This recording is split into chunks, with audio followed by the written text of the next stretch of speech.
If you ever wanted a textbook definition of mediocrity, then all you gotta do is look up Sonic News on YouTube, and you'll soon be amazed at how accurate the results are.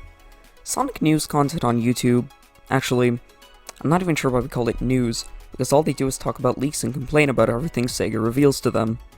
They have the guts to complain that they never get any official confirmed news, when one look at their thumbnails and titles seem to indicate they know so much confirmed information that they've already played the games themselves.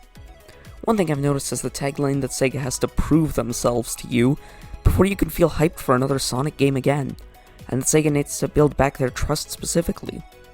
Sega's a multi-million-dollar company. They don't need to prove themselves to a 50k subscriber Sonic YouTuber that does nothing but make videos on what is essentially false information. While some leaks turn out to be true, most of them turn out to be completely fake. Sonic Rift, Sonic Unleashed on PC, Sonic Forces 2, all was leaked and disproven. Back to the point at hand, however, Sega has no obligation to prove it to you or anybody else. They're simply making a children's video game, and that won't change in quality based on the amount and date of information presented.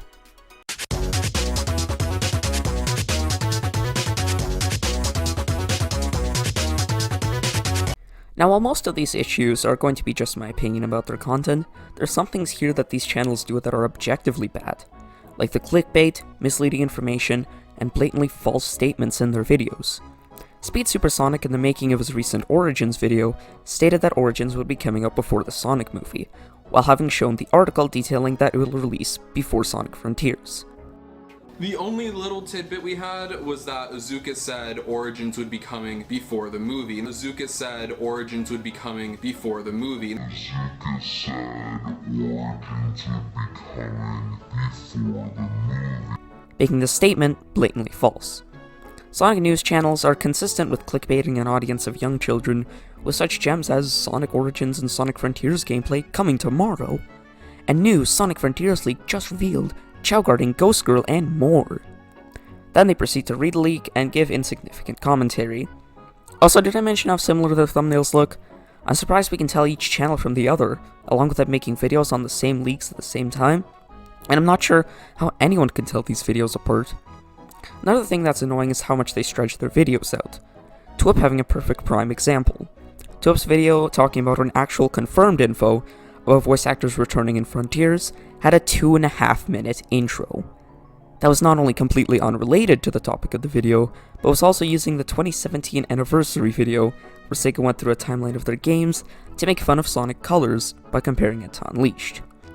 Colors being the better game of the two aside, the video was 8 minutes total, 2.5 minutes of which being a bad joke, and the rest him retelling information that most already knew. It's blatantly stretching a video just to make an unfunny joke. Another YouTube video guilty of this is Unleash, and while he's better than most news channels due to having actual variety in his content, and some good videos, he's no stranger to leak videos. Recently he made a video on a leak that was obviously fake to anyone with 3 brain cells. He himself said in the video that he thinks the leak is fake. I found no other channel that covered this leak, because it was pretty obvious it was fabricated. Everything that was said there was just to appeal to Dark Age stands, and none of it sounded even remotely plausible. Tails gameplay in the second trailer, constant spelling mistakes, it was released at 4 in the morning, just goes to show that this was fabricated by someone who knows what Dark Era wants from Frontiers, wrote a leak with all that in it, a lot of spelling mistakes, and uploaded it to get exposure.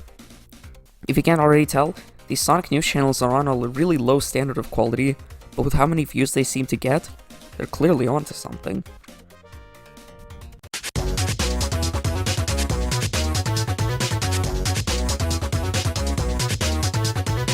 The Sonic Origins situation was a case of Sonic YouTubers reporting on the wrong information, and then everyone getting the sense that officially, Sonic Origins was coming out before the movie, even though Izuka had said it would come out before Frontiers.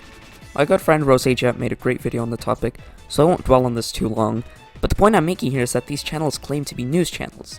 They have to live up to that, and report on accurate information, meaning double checking and linking their information down to the source. Instead, now the Sonic fan base is being fearmongered into thinking that Sega doesn't know what they're doing, Origins is in dev hell, and all that really happened was that news channels got one thing wrong, they all copied off each other and spread it around rapidly. As of making this video, Premi has addressed this, only after there being a Reddit post bringing attention to the false information being spread.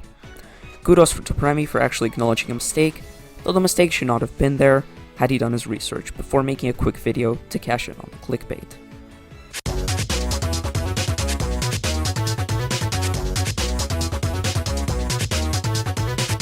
In conclusion, Sonic news channels have the same mediocre content, they clickbait, they record videos on information that's wrong, or misconceptions of what's going on, they spread their opinions to their fan bases without any semblance of how much they influence them, which leads to toxicity in the fan base, and they just make low-effort content in general.